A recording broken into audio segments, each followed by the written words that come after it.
Hi, this is Walt Fritz from Foundations in Manual Therapy Seminars, coming to you again with a look at some of the research that supports the classes that I teach for speech pathologists and other therapists.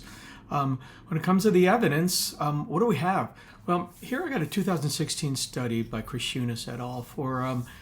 Titled A Novel Manual Therapy Program During Radiation Therapy for Head and Neck Cancer, our clinical experience with 5 patients. So what we have here is it's a study which sort of brings together physical therapy and speech pathology to see whether manual therapy techniques applied during the course of radiation in a proactive basis can have benefits. And yes, it's a 5-person case study. Take that for what you will. But I think we still need to approach this work with an open mind, and as well as this 5-person case study.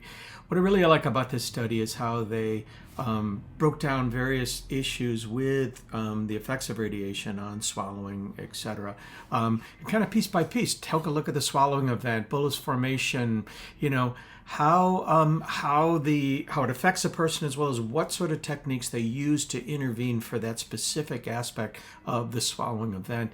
And pretty clear that first of all, there were absolutely no adverse reactions to the therapy, and what they found was that essentially it was found to have a reduction in pain and an improvement in motion, which are things that we're, all looking for, whether it's physical therapy or speech pathology.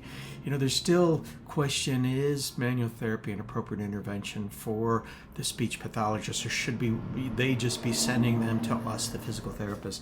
And you know what? I think both have value.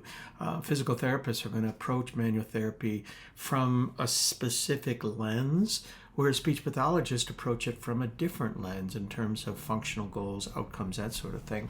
I think this paper epitomizes how it has value for speech pathologists to begin included into their intervention. Very nice study that I'm going to include the full text version on my website for those that are interested, using the Password Foundation seminars.